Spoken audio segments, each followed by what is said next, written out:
Il y a des gens derrière dont l'intention est carrément de renverser ce système-là. Luc La Liberté. Contre, pas une refonte du système. On est contre le système, point. La rencontre La Liberté, Martineau. Hey Luc, parle-nous de ce qui s'est passé au Texas. Je trouve cette histoire passionnante. Écoute, on sait que la question d'avortement va être une question de l'urne en 2024. C'est clair. D'ailleurs, moi, je rêve en passant d'un scénario où à la fois Donald Trump et Joe Biden ne sont plus sur les rangs et que s'affrontent deux femmes, et ce serait pas impossible. On aurait Nikki Haley d'un côté, dont on a souvent parlé, et l'autre, la gouverneure du Michigan, Gretchen Whitmer. Donc, on aurait deux femmes, on est sûr d'entrer dans l'histoire, c'est le prof d'histoire égoïstement qui se fait plaisir, mais en même temps, on aurait deux femmes qui débattraient de l'avortement dans une année qui est cruciale. Maintenant, revenons-en au Texas. Il y a une femme qui demande à se faire avorter et il y a un tribunal au Texas qui lui accorde le droit de se faire avorter. Pourquoi? Parce qu'on a jugé que son fœtus n'était pas viable. Elle en est arrivée à 20 semaines et ça faisait partie, selon la première décision du tribunal, ça faisait partie des exemptions possibles à cette loi qui est plus contraignante, plus restrictive au Texas. On décide d'en appeler de cette cause-là. On va à la Cour suprême du Texas. Et là, la Cour suprême du Texas répondait donc hier, non, ce n'est pas possible. On suspend ce droit à l'avortement. Ce qu'a fait la femme, Mme Cox, elle ne fait ni une ni deux. Elle est partie dans un autre État où les avortements sont autorisés et elle s'est fait avorter. La raison invoquée par la Cour suprême du Texas, c'est notre loi, à nos yeux, est claire. La santé de la mère elle-même n'était pas en danger. Donc, ça veut dire qu'on faisait fi de l'état de santé du fœtus qui n'était pas viable et on disait à la mère, ce n'est pas votre santé à vous qui est en jeu, on suspend ça. Ça a fait jaser, tu le devineras, sur l'ensemble du territoire américain parce que tout ça se faisait avec des avis médicaux. Là. C'est pas une femme qui décide... On est habitué à ça, nous. Là, une femme décide de se faire avorter, elle va habituellement consulter, elle va être encadrée, mais c'est son choix à elle, chez nous. Aux États-Unis, c'est encore plus important, donc, d'être accompagnée dans un État comme le Texas. Et je répète, ce sont des avis médicaux. Et là, on dit, finalement, la loi n'a pas prévu ce type d'exemption. Là où ça fait jaser énormément, bien sûr, c'est sur le caractère restrictif, c'est sur la nécessité pour les autres États de protéger, d'enchasser le droit à l'avortement dans leur propre constitution.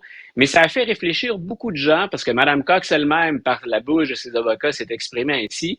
Ils ont dit, Mme Cox aurait aimé se faire avorter chez elle, entourée des siens, entourée de ses proches. Elle aurait aimé ne pas avoir à quitter le Texas pour faire ça. Et elle est parfaitement consciente que ce ne sont pas toutes les femmes qui ont cette possibilité.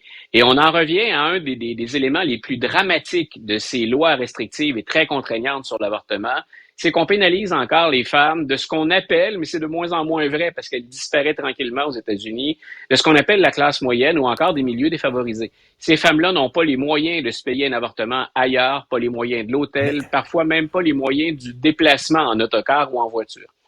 Mais Luc, tu sais, t'es une femme, t'es enceinte et t'apprends par tes médecins que ton fœtus a de graves problèmes. C'est déjà extrêmement difficile à vivre. C'est traumatisant à vivre. Ben là, tu dois en plus entamer une démarche judiciaire. En plus de ça. Tout en planifiant ton avortement ailleurs. Si on remet ça sur le plancher des vaches, et tu fais bien de le faire de façon très, très pragmatique.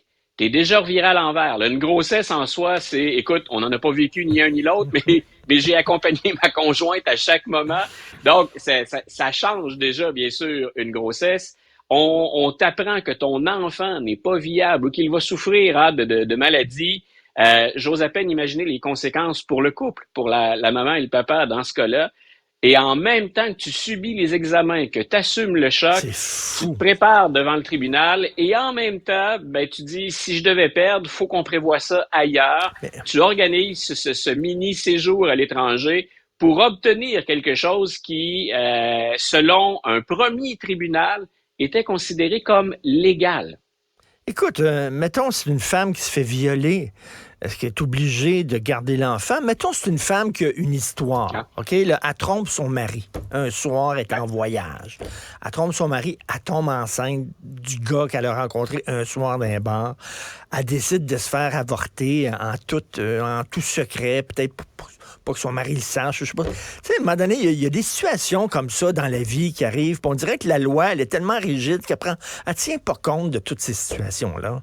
Richard, si on verse dans l'horreur et dans les atrocités, moi je me rappellerai toujours de Dan Quayle à bord d'un autobus de campagne. Ça fait longtemps là, la question de l'avortement que c'est dans l'air du temps. Et il y a des États qui gèrent ça comme ce que je vais te raconter. On avait dit à Dan Quayle, on le met en scène avec une jeune fille, là, une jeune adolescente, et elle lui dit, supposément, M. Quayle, ou imaginez que je sois violée par mon père. Est-ce que vous voudriez que je mène ma grossesse à terme? Et Quayle lui avait répondu oui. Donc, il y a pas la réponse peut pas être plus dure que ça. Puis c'est une discussion entre un adulte et une pré-ado finalement. Mais il y a des États qui le voient comme ça. C'est le droit à la vie qui l'emporte sur tout. Ce qui fait que même dans un cas d'inceste, on va demander à la mère de porter l'enfant. Mais imagine encore là la situation de la jeune femme. La plupart du temps, ce sera une jeune femme dans ce cas-là, ou une très jeune femme, une ado. Imagine le traumatisme à vie. Ce que ça peut représenter. Donc, il y a tous ces débats idéologiques, puis il y a tous ces débats pragmatiques, judiciaires, constitutionnels. Mais sur le plancher des vaches, là, j'ose à peine imaginer l'épreuve que traversent ces femmes ou ces jeunes femmes. Et tu me dis que ça va être vraiment une question de l'urne, c'est-à-dire les gens, lorsqu'ils vont voter aux prochaines élections, vont prendre ça en considération d'un bord comme de l'autre? Tout à fait. Ben, c'est qu'on a remarqué que même dans des États républicains, cette question-là a influencé le vote. On est à un an du vote. Il y a beaucoup de choses, on le sait, qui peuvent survenir, autant en politique étrangère qu'en politique intérieure. Mais on a bien remarqué que depuis que la Cour suprême a renversé le jugement, il y a des États, on avait discuté entre autres tous les deux de l'Ohio, qui est un État qui est beaucoup plus républicain maintenant, mais qui a pris la peine de voter 2 fois sur la question de l'avortement et qui enchâsse ce droit à l'avortement maintenant dans la Constitution de l'Ohio. Donc, on ne parle pas d'un État progressiste ou d'un État qu'on va qualifier de woke. On parle d'un État qui est de plus en plus conservateur, mais qui a pris la peine d'enchasser ce droit pour les femmes américaines, vu que la Cour suprême a dit, nous, on retourne ça entre les mains des États, on ne s'en mêle plus, ce n'est pas de notre ressort. Donc, c'est une des questions de l'urne. Sois assuré que chaque fois que Biden va entendre parler d'immigration l'année prochaine, il va probablement revenir avec la question de l'avortement. Il y a déjà des enjeux qui ressortent clairement et qui vont marquer toute la prochaine année électorale. Écoute, pas étonnant que la Servante écarlate ait remporté un tel succès, hein, vraiment, là? Voilà. Eh bien, oui. Vraiment. Puis écoute, ça c'est pour les endroits où on ne l'a pas banni encore. Exactement. Écoute, demain, on va se poser la question, est-ce que la Constitution américaine protège un président, un ancien président, d'éventuelles poursuites? Question existentielle importante qui touche bien sûr Donald Trump. Et ne pensez pas qu'on ne parle que de Trump. Il y avait un avant-Trump, il y aura un après-Trump. Ce que la Cour suprême décide ou étudie présentement va être déterminant pour la suite des choses. On en parle demain. Merci beaucoup. Toujours intéressant, Luc Liberté. Luc Freedom. Bonne journée, Richard. Merci. Salut. Alors, merci à toute l'équipe formidable avec qui je travaille à la recherche, Florence Lamoureux, Max-Émile Sayer. J'aimerais saluer le travail de quelqu'un que je remercie jamais en ondes, Jessica Giroux. Jessica Giroux, c'est elle qui met les segments de l'émission sur les médias sociaux. Elle nous écoute à longueur de jour. Elle écoute là, l'émission, puis elle retranscrit, elle met des résumés des différents segments, puis elle a toujours d'excellents conseils et remarques sur l'émission. Jessica, ton travail est très apprécié. Jean-François Roy, comme toujours, merci beaucoup à la réalisation, la mise en onde. C'est Benoît qui arrive, et je ne l'ai jamais vu habillé comme ça. J'ai jamais vu habillé de même. Il y a comme une petite chemise avec un petit manteau, un petit gilet de laine par-dessus. Là. Il a l'air propre. Incroyable, il sent le savon. Il a l'air un petit peu là, d'un étudiant d'Harvard ou des Ivy League. Donc, nous, on se reparle demain 8h30. Passez une excellente journée.